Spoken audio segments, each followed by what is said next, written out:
those, and then you can move back after liturgy. Not these two seats.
morning, everyone. Please be seated and turn to page 2 in your stapled liturgy book.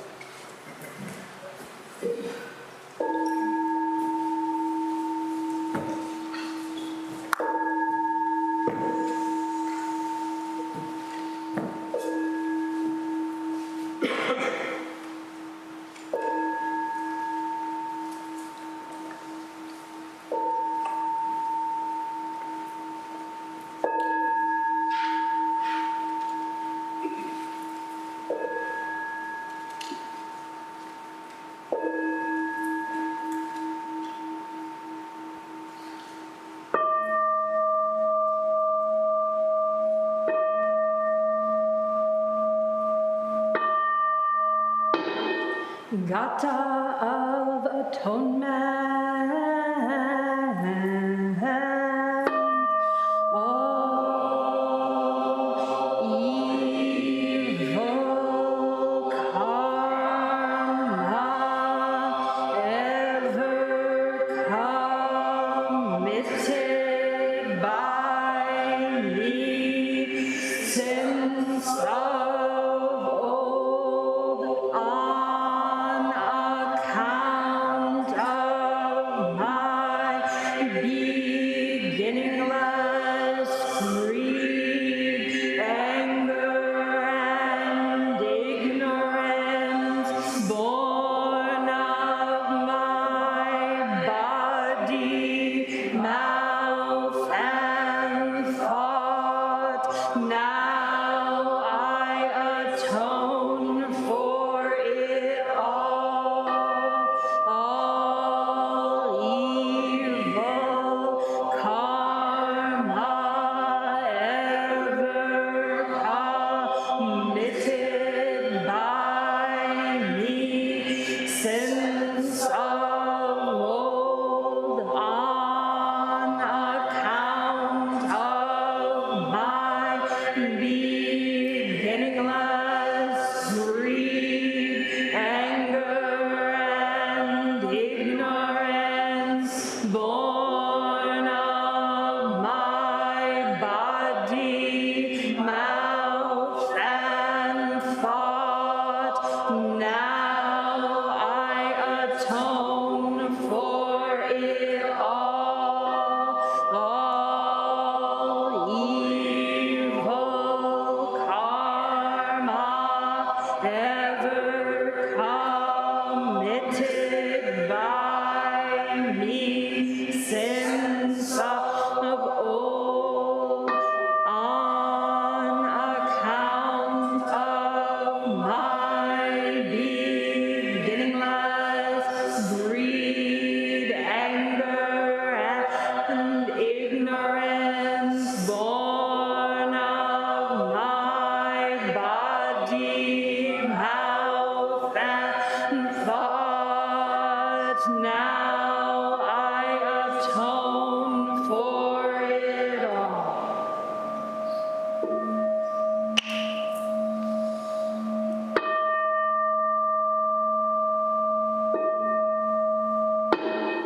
Nikaya 3 Refuges.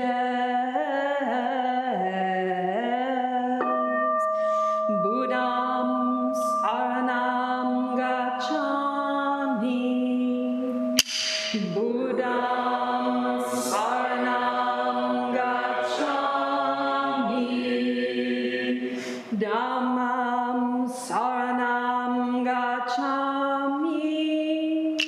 Dhammam Saranam Gacchami. Sangham Saranam Gacchami. Sangham Saranam Gacchami. I take refuge in Buddha. I take refuge in Buddha. I take refuge in Dharma. I take refuge in Dharma. I take refuge I take refuge in Sangha.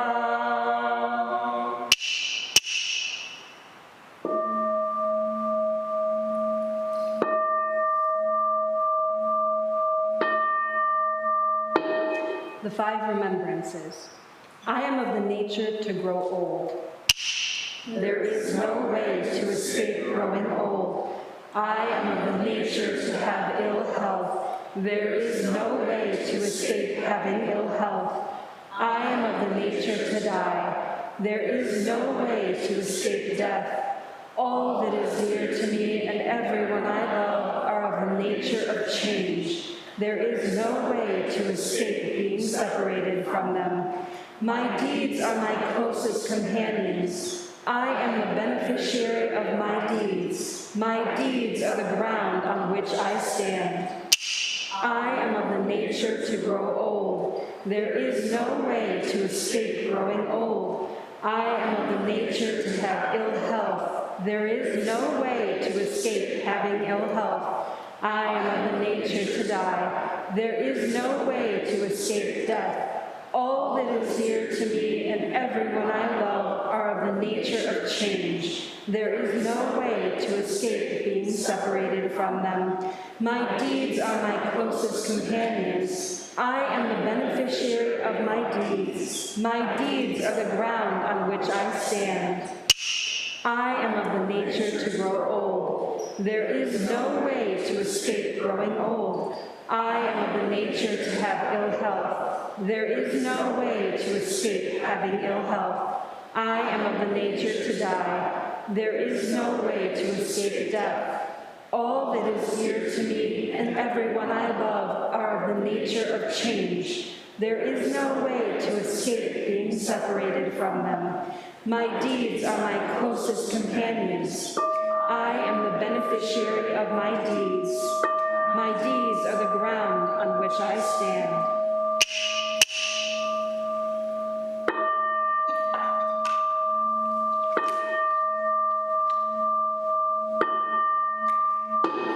Mahayana refuge. In my heart, I take refuge in Buddha, Dharma, and Sangha. May I liberate suffering beings and bring them to great joy. May the compassionate spirit of love grow within me, that I may actualize the great way. In my heart, I take refuge in Buddha, Dharma, and Sangha. May I liberate suffering beings and bring them to great joy. May the compassionate spirit of love grow within me, that I may actualize the great way. In my heart, I take refuge in Buddha, Dharma, and Sangha. May I liberate suffering beings and bring them to great joy. May the compassionate spirit of love grow within me, that I may actualize the great way. Invocation of the lineage. I give thanks for the guidance of my teachers, for the lineage of teachers before them. I give thanks and offerings for their devoted practice of generosity, moral discipline, patience, joyful effort, concentration, wisdom, skillful means, unshakable vow, spiritual powers, and awakened awareness for my benefit. May their years of life be lengthened, and may their vows be completely realized. 7 practices of the Bodhisattva. I bow down in body, speech, and mind. I offer the best I have to give, both real and imagined, to fill the space between us. I regret and purify all transgressions. I rejoice in all virtues. I request you to remain until total enlightenment. I request wise and compassionate guidance. I dedicate my merit for the sake of all beings. Generating love and compassion, may all sentient beings be free from clinging and hatred. Being close to some and distant from others, how wonderful it would be. May this be accomplished. I will free them from clinging and hatred. Bless me to accomplish this. May all sentient beings enjoy happiness and the causes of happiness. How wonderful it would be. May this be accomplished. I will bring them happiness and the causes of happiness. Bless me to accomplish this. May all sentient beings have the joy that has never known suffering. May they be free from clinging, hatred, jealousy, miserliness, doubt, pride, wrong view, ignorance, and dualistic thoughts. How wonderful it would be. May this be accomplished. I will bring them to this state. Bless me to accomplish this. Now please join me for this morning's reading in the spiral-bound book on page 12.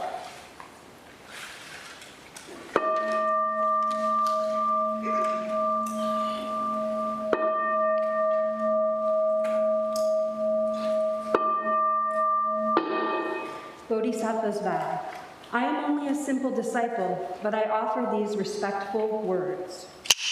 When I look deeply into the real form of the universe, everything reveals the mysterious truth of the Tathagata.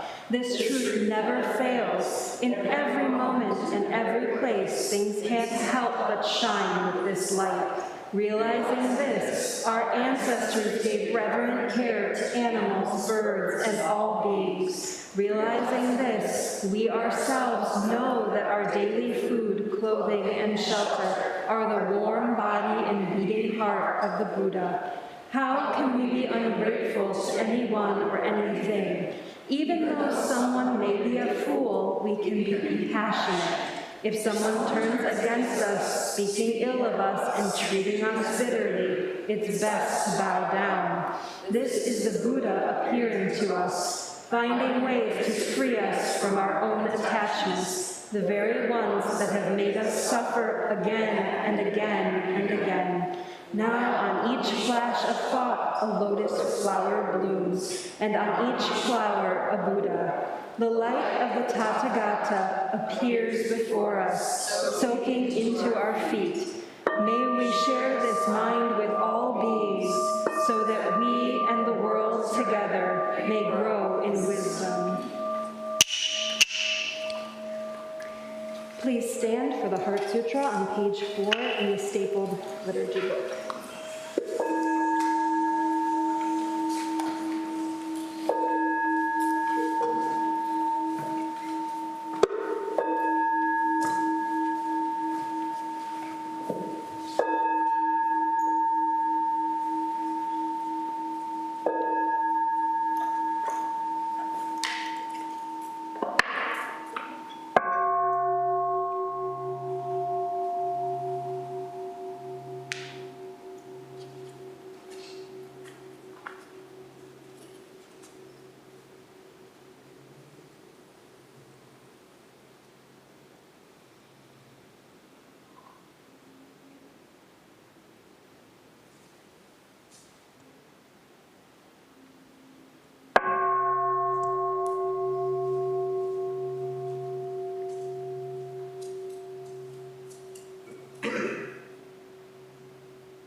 Great Prajna Paramita Heart Sutra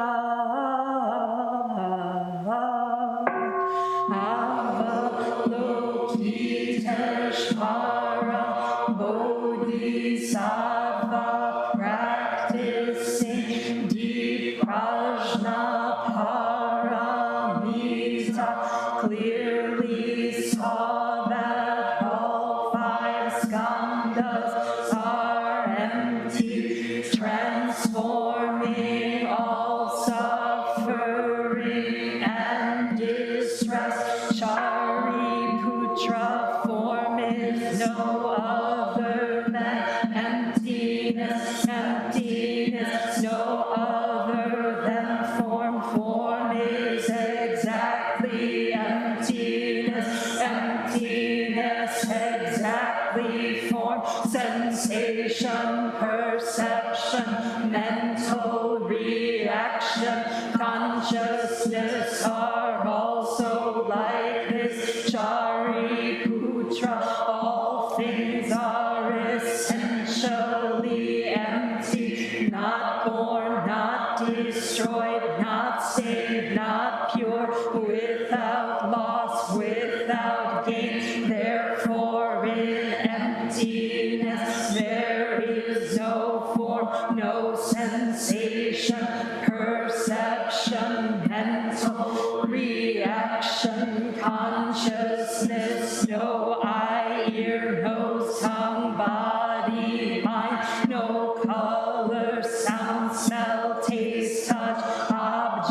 direct of thought, no seeing, and so on to no thinking, no ignorance, and also no ending of ignorance, and so on to no old age and death, and also no ending of old age and death, no suffering, cause of suffering, cessation, path, no wisdom, and no attainment, since there is nothing to attain. The Bodhisattva lives by prajna paramita, with no hindrance in the mind, no hindrance, and therefore no fear, far beyond elusive thinking. Right here is nirvana, all Buddhas of past, present, and future live by prajna paramita, attaining Anutara Samyak Sambodhi. Therefore know that prajna paramita is the great sacred mantra, the great vivid mantra, the unsurpassed mantra, the supreme mantra, which completely removes all suffering. This is truth, not mere formality. Therefore set forth the prajna paramita mantra, set forth this mantra and proclaim gate, gate, para, gate, parasamgate, bodhisvaha, gate, gate, para, gate, parasamgate, bodhisvaha, gate, gate, para, gate, parasamgate, bodhisvaha. Infinite realms of light and dark convey the Buddha mind. All that is and we ourselves come forth in perfect harmony. We offer this sincere and devoted practice for the many beings of the 6 worlds and dedicate it in grateful thanks to the strength and sound practice of the Great Heartland Sangha and its teachers. May our virtuous actions be clear from all interferences, and may our vows be fully realized.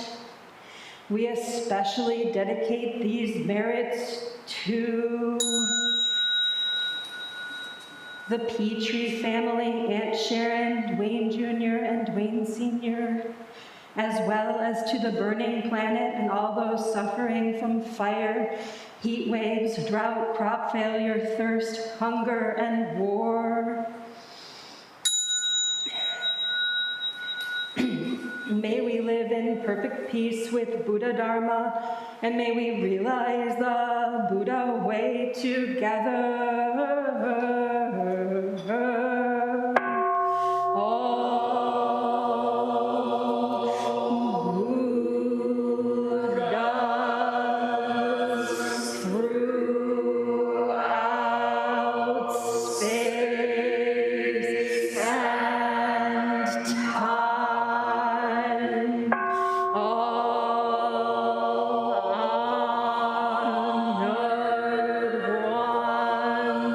Boy.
Please be seated for Zazen.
Please stand for Kinhin.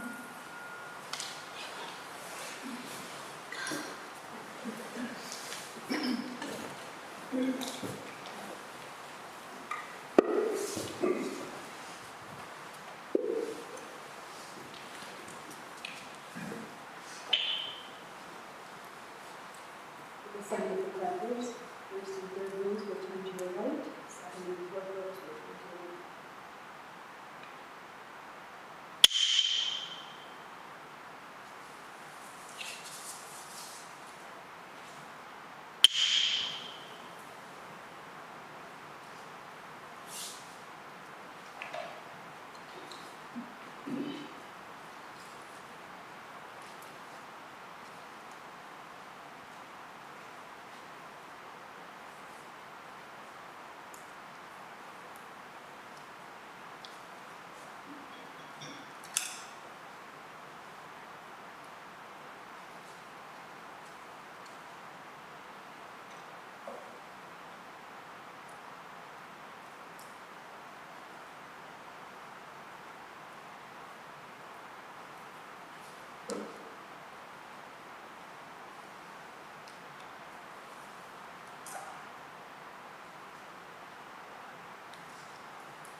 We will now recite the Song of Covenant. You can find it on page 8 of the statement.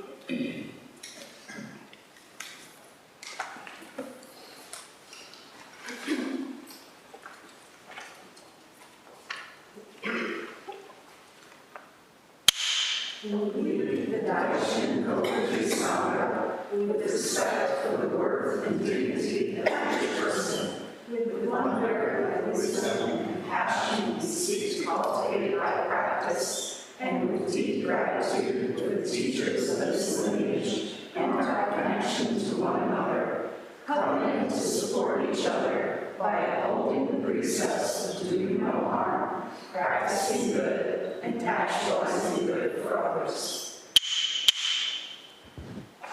Please be seated for this morning's talk. Sit comfortably and sit so you can make eye contact with the teachers.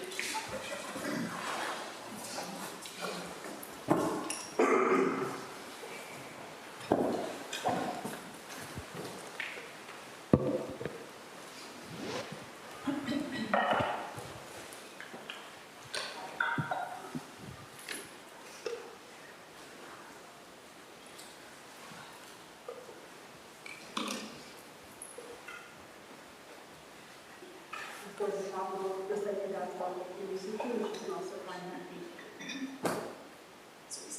You know, I just feel like her mic isn't really. Yeah. Yeah. Hey, how about now? How about this? Am I coming through the system? Good. Okay. Try again. Oh, yeah, it helps if you turn it on. Helpful.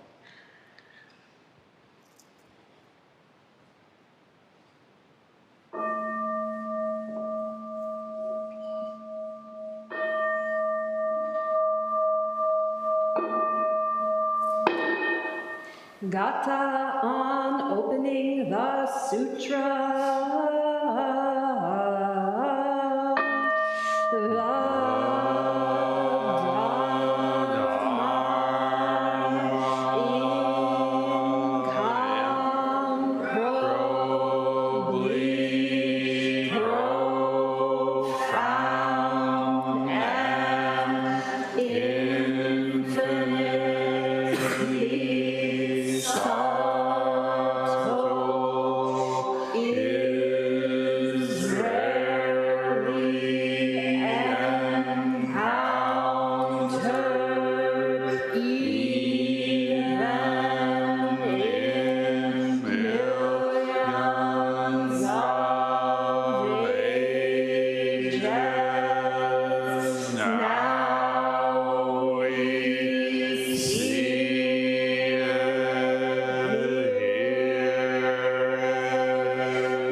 Seems like we finally got a pretty good cup of coffee going here, huh?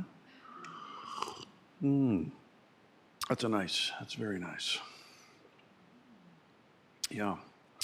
So, it's so funny. I can remember so many times being at the gig, you know, and like when you're a gigging musician, your rig is kind of like your rifle if you're in the infantry. You should be able to field strip it, put it back together, and know how the thing works, you know.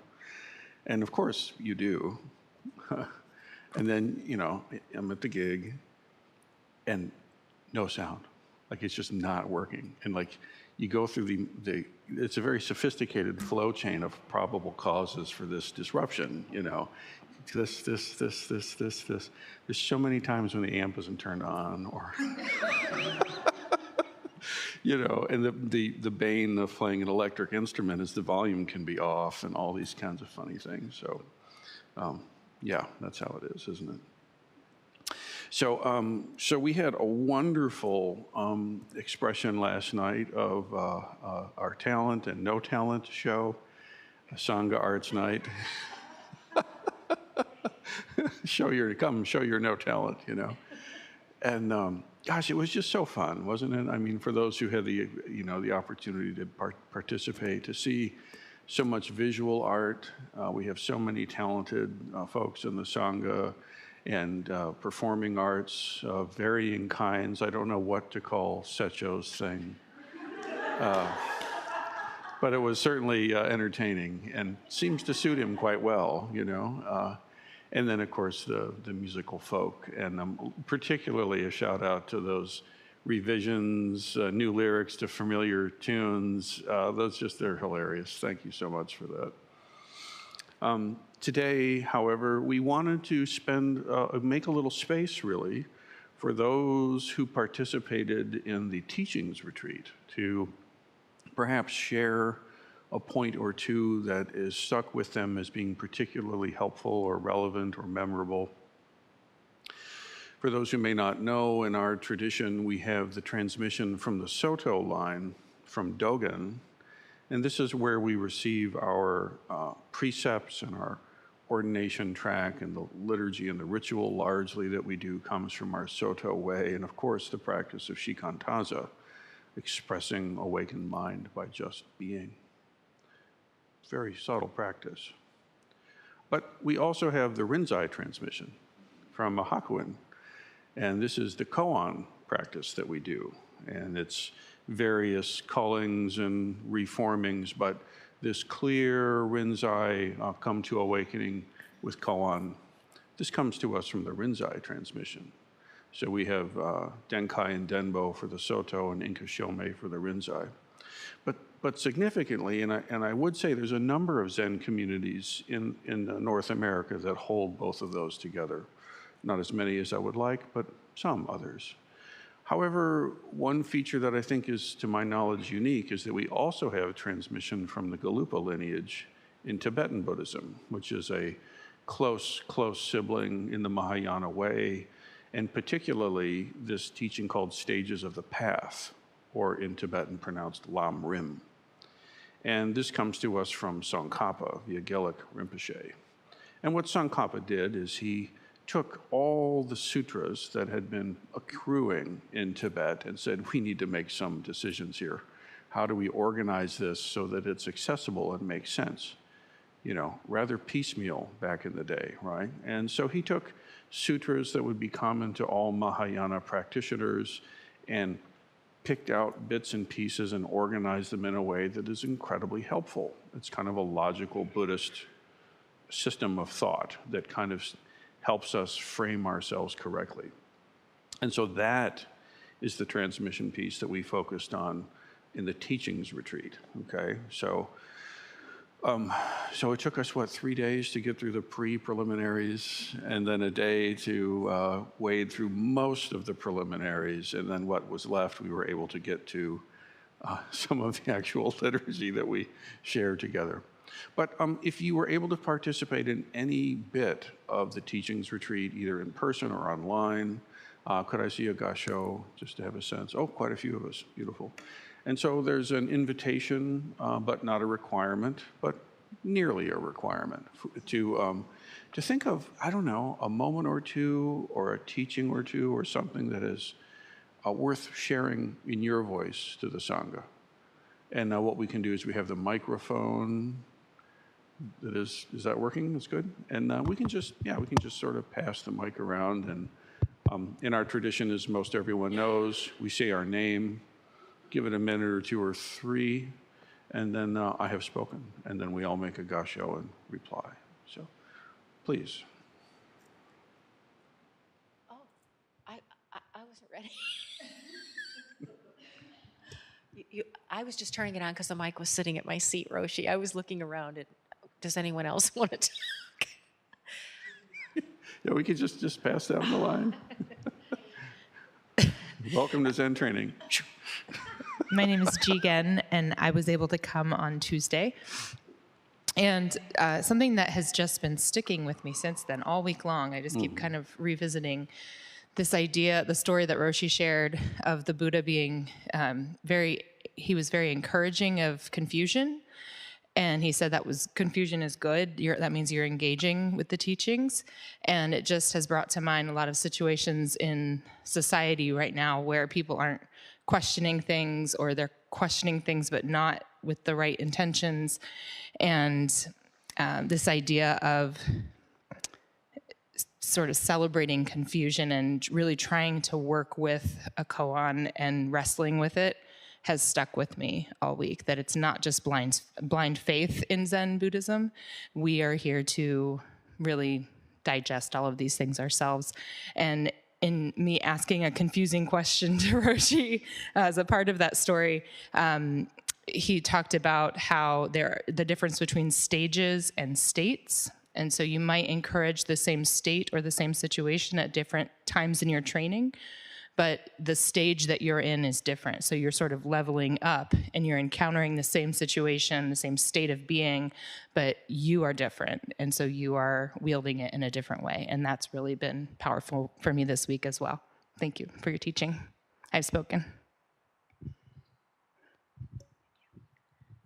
Hi, I'm Isan, and I watched a lot of it from home, so I kind of hit the wall. And you were talking about the nature of the Sangha and what made it special. And I'm like, oh, I know this because Doan had explained this to me back in the old building, because I couldn't figure out what is it around here that makes it so different from any other kind of congregation or group I've been in, because there's something strange going on. It's just not the same. And Doan said, well, because we're all here for the same thing. We're following the path of enlightenment. And so it's not the same. And we're here for each other's joy. Where do you find that? You know? And it's just so wonderful, because that's what this is here for, to help each other find ourselves and to enjoy each other's joy. I've spoken.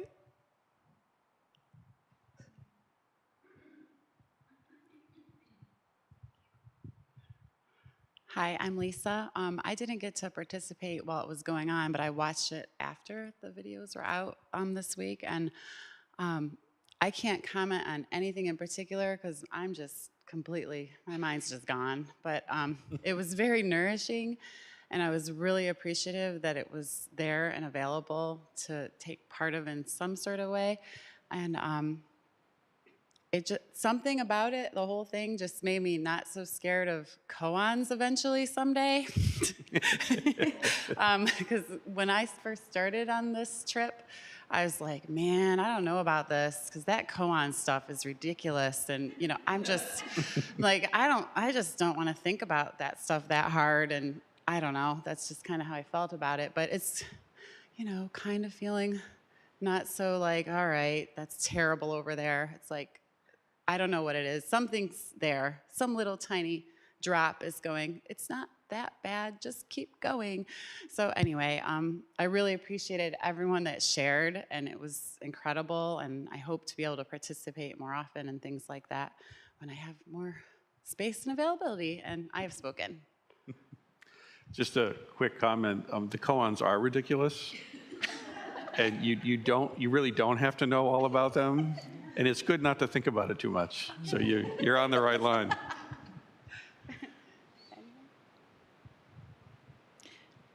I was touched a lot by the discussion of the paramitas, and especially generosity, and how it precedes moral discipline.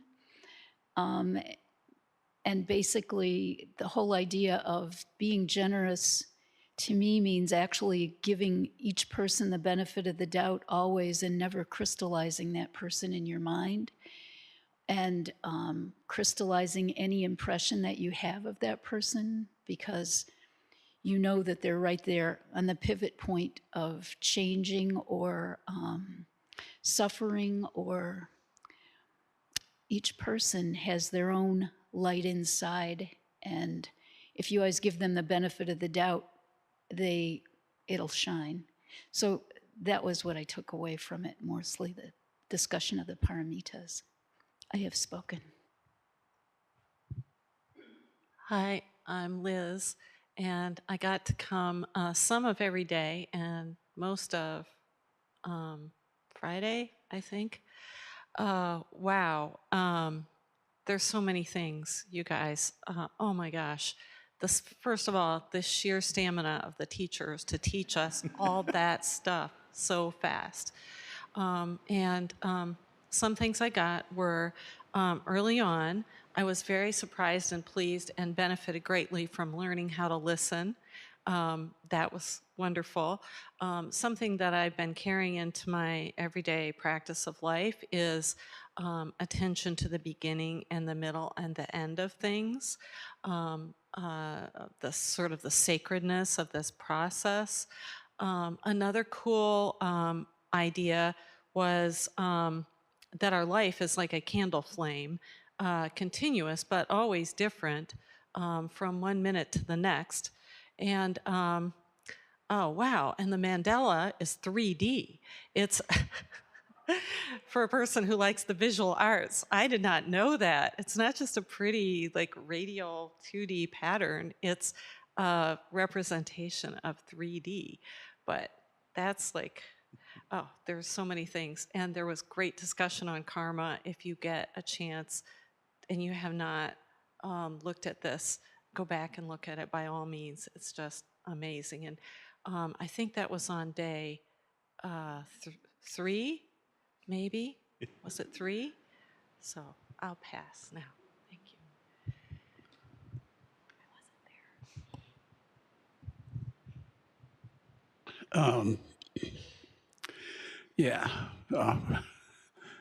Thanks to the teachers for providing that workshop, and it was kind of like a great look behind the scenes of the daily liturgy that we do, and stuff that 5 years ago when I first came here would have been great to have gotten then that we got. But I guess we're all on this journey, and it's all like unfolding. So I don't know. It was just an amazing thing. One realization that I had was that in doing this liturgy and us trying to discover or actualize our true nature, thinking into some of the readings, and you've all heard this, the unknown women and men that have practiced back to Shakyamuni. You know, it's like without them, you know, we wouldn't be here today doing this, because we're the unknown women and men. And in the future, people will be sitting in meditation halls, probably this one, and thinking of the unknown women and men, and we're all gonna show up in that, the unknown women and men. And so our practice actually helps to make the Dharma alive throughout space and time. And we hear this over and over again, but it's always, what? Huh? For me, it's always what? It's like, I'm sure there's a bunch of people here that it's like, well, of course. but yeah, it was just it was an amazing workshop. And somebody mentioned the stamina of the teachers. I want to thanks to the stamina for the practitioners that came, because that was exhausting. You know, it doesn't seem like sitting here listening and to this stuff and writing. Maybe it's the writing that makes us so tired. But I went home and I had to take a nap. It's ridiculous. Anyway, check out the recordings. Well worth it. And you can jump in anywhere, I guess. It'd be good. I've spoken.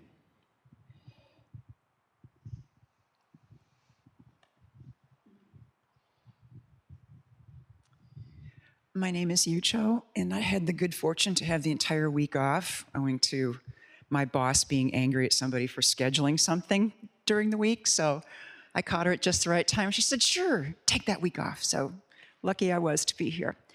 As you've already heard, there was just an amazing depth of content. If you haven't had a chance to listen to any of it, I strongly recommend that you take time to not only listen to it, but savor it. I think one of the benefits that we had was we had these nice spaces between sections where we could kind of like let things distill and reflect. We would talk about things at our noon break. For me, I think there's so many particular things that were of value, but the significance of the experience for me was to deepen my reverence for every aspect of our practice. We spent a considerable amount of time talking about the relationship of the teacher to the student and the student to the teacher and the lineage. And I really felt how important that was and how precious it is, because it's not something you get in other places. That's that one-on-one kind of coaching of your spiritual journey is something of tremendous value to me. And this experience really helped that come to full life in my mind and my heart. And the other thing it did is our teachers gave us wonderful personal narratives that helped illustrate both the principles and the path. And like other people have voiced, I know that when I hit koan study, I'm just going to crumble, because I'm going to be completely out of my, my wielding of my force field, and it's going to just have to go in the closet. And to hear the teachers talk about their own struggles with this part of the process and their own experiences of feeling like giving up because it was just so hard at points, gave me the courage to say, I can do it too, and that we all can do it too. So that's all we're here for. So I encourage you to listen and take courage from it as well. We can all walk that path successfully. I have spoken. Are you ready? Bujo, do you? I actually wasn't at the teachings. I know it seems like I was here. I was popping in and out helping with AV, but since I have the mic, I do want to give a shout out to the sentient beings and all the people who made the beautiful food. In the chat, and I saw what all goes into it. Just putting the meals together is amazing. So I bow to all of you, everyone who did food. Well said. I think that's it on this side. Okay. Oh. Yes. Okay, I will speak. My name is Gokyo, and I was here for half a day on Friday. And first, thank you for, again, reminding us of the R's, the 4 R's. And just keep telling us, because it sinks in, and then one day we live it, right? So, but the thing that's, for me, there's always this like little twist about intention, even in the point of doing good acts, because ego tends to show up even in that moment. And we talked about how there were the doors of karma, body, speech, and mind, and then how good and bad cannot cross over. That they will always have those outcomes, whether the ripening is now or it's down the road. And I think about the complexity of that, especially like us as people, that we are complex. And sometimes we have like the best intention, but just the shittiest actions, trying to make that happen. And how then the outcome for us is that mixed bag. Like it's, when is that ripening going to come? I've worked with folks who maybe were abusive to their children, but their intention was that their kids act right. And they just don't have these skills. And having patience with all of that, with ourselves and with our Sangha mates, and knowing that sometimes the intention is there, but we're just unskilled in how we move that forward. And as we grow in our practice, that hopefully those things will develop just in the modeling of the more deep steeped practitioners that we rub up against, that can't help but change how we approach the world. And just knowing that idea that good intentions, that can't cross over either, that still remains present. And that was very powerful to me. So I've spoken.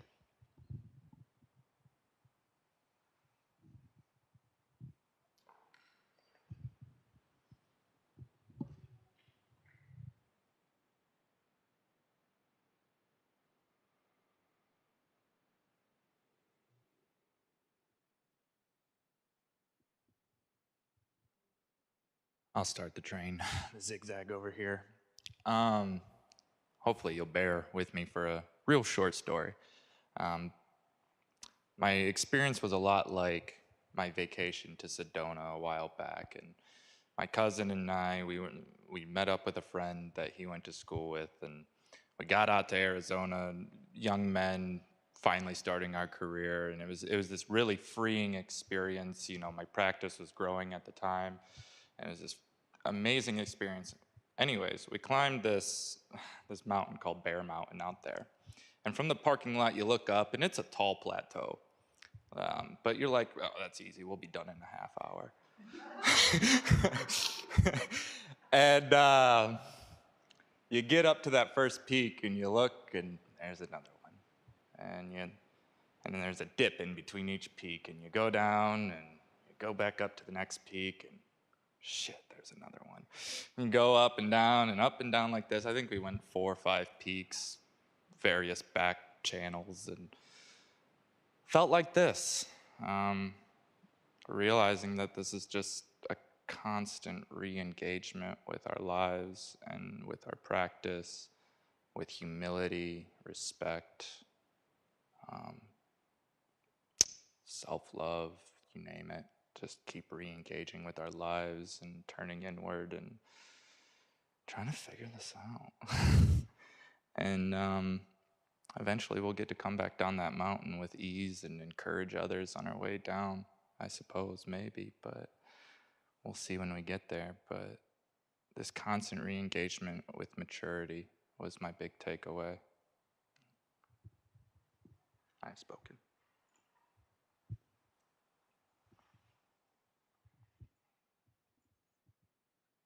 My name is Erin. Something that I've been really chewing on is just like the rarity of human life and like being able to be in this body, and then also being born into a place where you actually have access to Dharma practice. And I think that whole discussion just gave me such a deeper appreciation for being able to be in this space and practice with you all. So thank you for the teachings. I've spoken.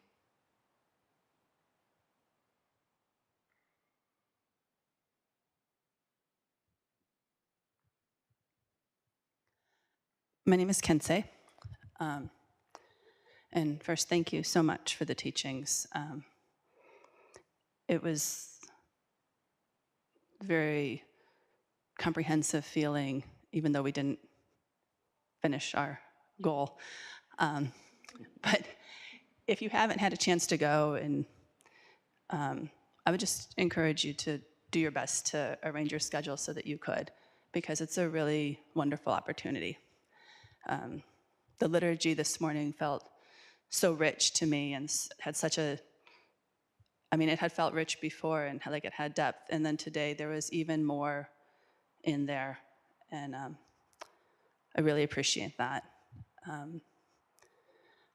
I think the thing that is still sitting with me right now the most is what Aaron was talking about with the precious human life and how lucky we are to be in our bodies and in circumstances that allow us to encounter the Dharma and to be with each other, to receive these teachings, and to do our best to embody them with the generosity. The generosity part of the learned teachings was really powerful to me. Being generous pragmatically, with our time and energy and money, and also with our practice and in our relationship with the Sangha and with our teachers and with ourselves and in the world, and also being patient about it. So when that followed the generosity, just putting those together and practicing them in our very precious, short human life. So I've spoken.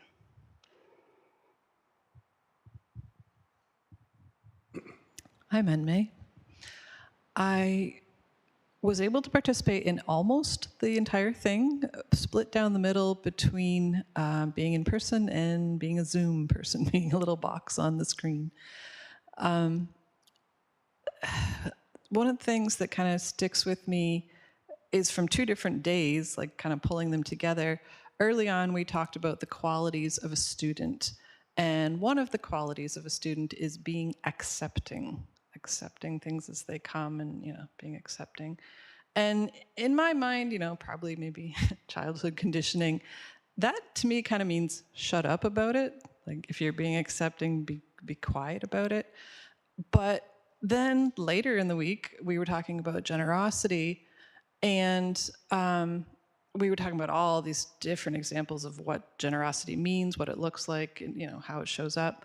And one of the things the teacher said is, be generous with the teachers.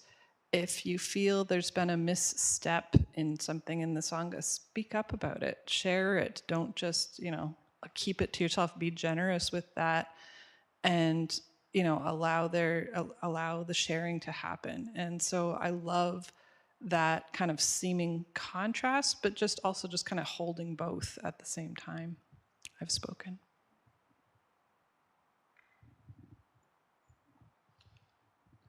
My name is Kaishan. I was lucky enough to be able to attend the entire retreat in person. And I've heard these teachings before. We studied Pabanka's version of this in seminary. And, just watching this liturgy come online and knowing that it is the distillation of what we encounter through Sankapa and Pabanka.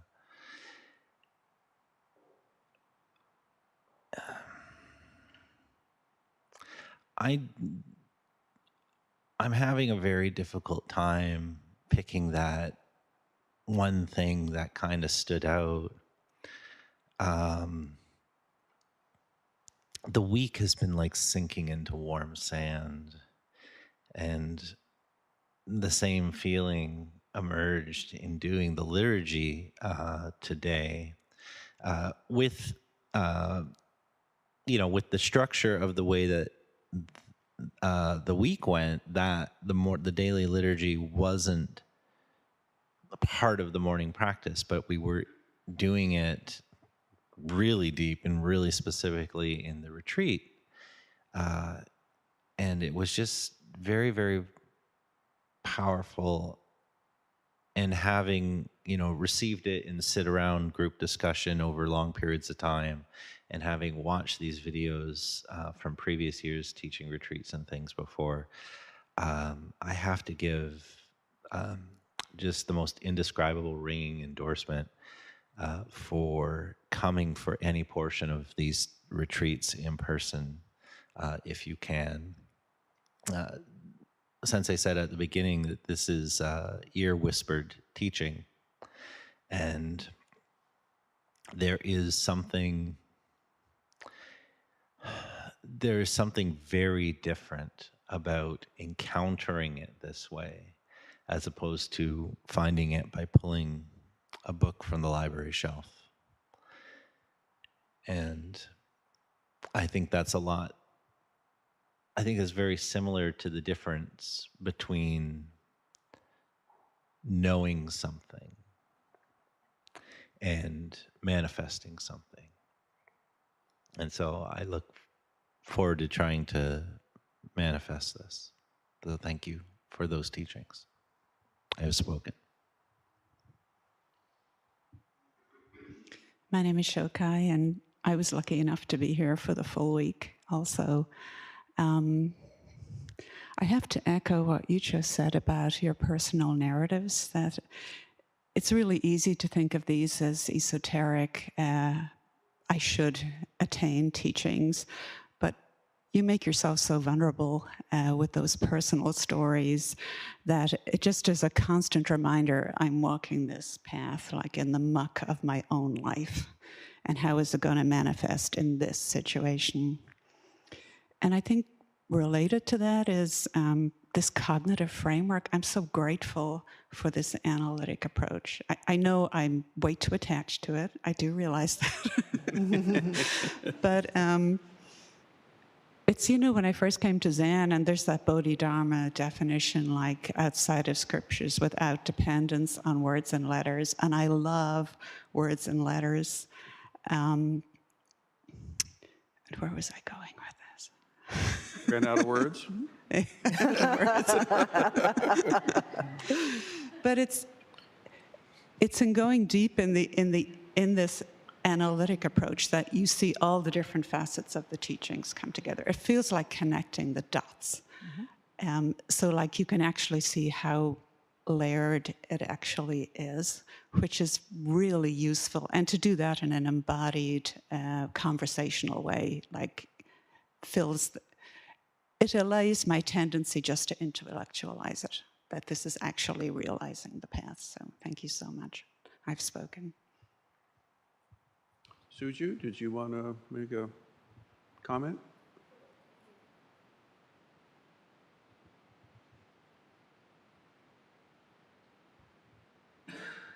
My name is Suju, and this was the first time I had the opportunity to attend a teaching retreat in person at the temple, which was awesome. Even though it is sort of my job to be the leader of the beans and be heavily involved in the kitchen work, I'm very grateful that other people kind of stepped in. I didn't ask, but other people just kind of stepped in and took over, and I was able to just really immerse in the retreat.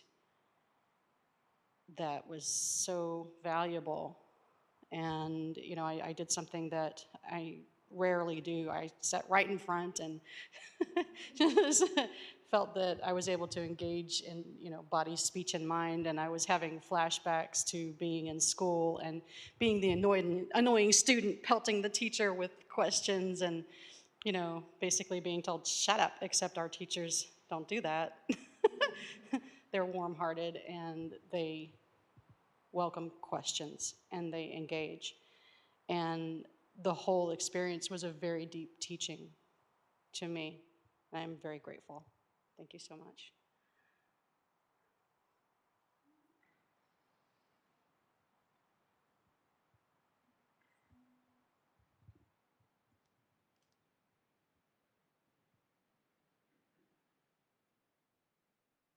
Well, thank you to everybody who was able to be there, either in person or online. As everyone has spoken, these are really important way to engage the Dharma. And we are so, so blessed to be able to have this particular gate. And it is our intention to continue to present these teachings once a year. So in the summer. So next year, look at your calendar and see, can I actually carve out this time to be able to hear these teachings?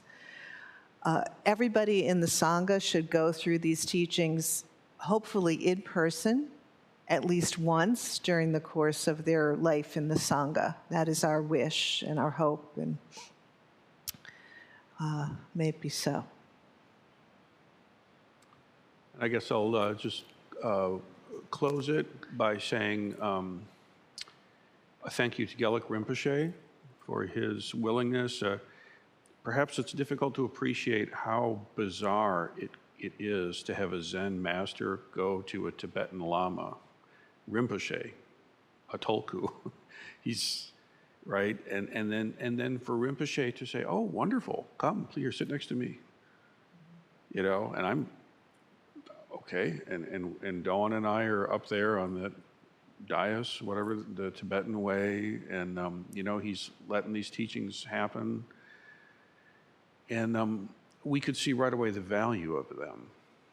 Like, all this stuff about how to relate to the teachings, how to relate to the teacher, how to appreciate the fact that you're able to engage, that's really powerful stuff, And then it just was an overwhelming clarity in the Dharma for me that I needed to ask him for formal permission to teach that. And, this was after some time of studying and practicing, and Doan had much more exposure with him than I did. But after some years and some presence and some felt dharmic connection, I remember one time I was there and I was in the full, okesa and everything like that. And he was there and he was I felt him aware of me as I moved into the space. And I did what we do. Before I got onto that seat, I spread out my zagu and I did 3 formal bows in the way of our tradition, which is different from the way they do it. And I could tell that when he saw that, then he kind of acknowledged, and then I think that was a moment of acceptance, because he understands that. We all understand that together, what that means. And so I put it in writing, as these things should be done, and I presented it to him, and he asked, well, what's it say? What's it say? What is it? So as a Zen master, I refrained from his "what is it" question. I grabbed the letter, hit him, and then it never would have worked, so didn't do that. So I said, I'm asking permission formally to be able to teach this Lam Rim material and adapt it to the minds of the Zen students that we work with. He said, of course, absolutely, yes, obviously, yes. And then Doan also, yes, of course, obviously, yes. And so we had this acknowledgement there. And so I just want to say that it's not, I don't take these things lightly, neither did Rinpoche. There's a real karmic connection there, and I just want to express gratitude for his willingness. Many of his peers would not be cool with that. Like, that's not, no, this is our stuff. You know what I mean? Like that kind of, for whatever reason, it's just uncommon. So I just want to acknowledge Rinpoche's magnanimity about this and his willingness to share this Dharma, and let's take up the charge. It's really just another way of stating what is kind of obvious once you've studied it, and yet how grateful to have it come to us through this beautiful tradition. So, and thanks to Gelek Rinpoche and all his efforts in the Dharma, and to all those who are able to participate in the teachings, may we realize them and give the benefits away to a world that desperately needs it. May it be so. We'll conclude with the Bodhisattva vows on page 8 in the stapled book.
Beings are numberless.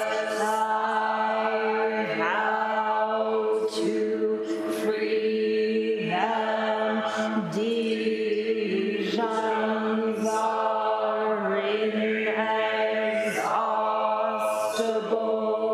I vow to end them. Dharma gates are boundless. I vow to enter them. The Buddha way is unsurpassable. I vow to embody it. Beings are numberless. I vow to free them. Delusions are inexhaustible. I vow to end them. Dharma gates are boundless. I vow to enter them. The Buddha way is unsurpassable. I vow to embody.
Thank you. That concludes our service.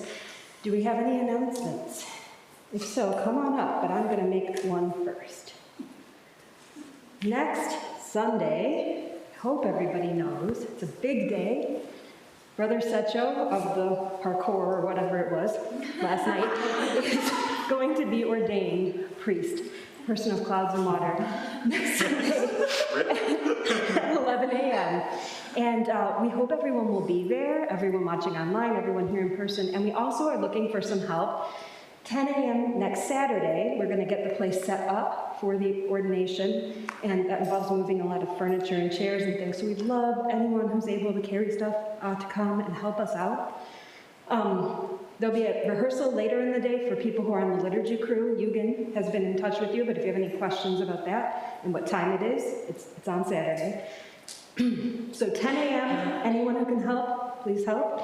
And then also, it's our normal potluck day of the month, but we want to throw an especially grand potluck this time. So if you can make something and bring a dish to share for the ordination after party, everyone would much appreciate it. So look forward to seeing you there.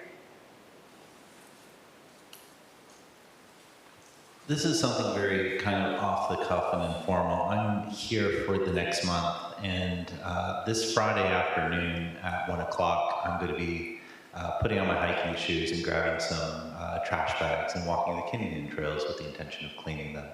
And I'm inviting friends. So I'll probably put a reminder by email on Facebook. 1 o'clock if you'd like to join me. All right. Is today the meeting? No. I think we rescheduled it because too many people couldn't come in. What day did we reschedule it?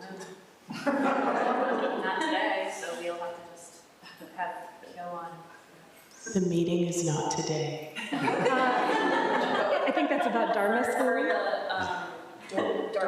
The Dharma school meeting. Communications forthcoming from Kiowan and I about when that meeting will be in email, and I'm sure people will make announcements. Someone's always meeting. The Dharma School meeting is Sunday, August 28th. Cool. No, don't give me that. Please restore the Zendo.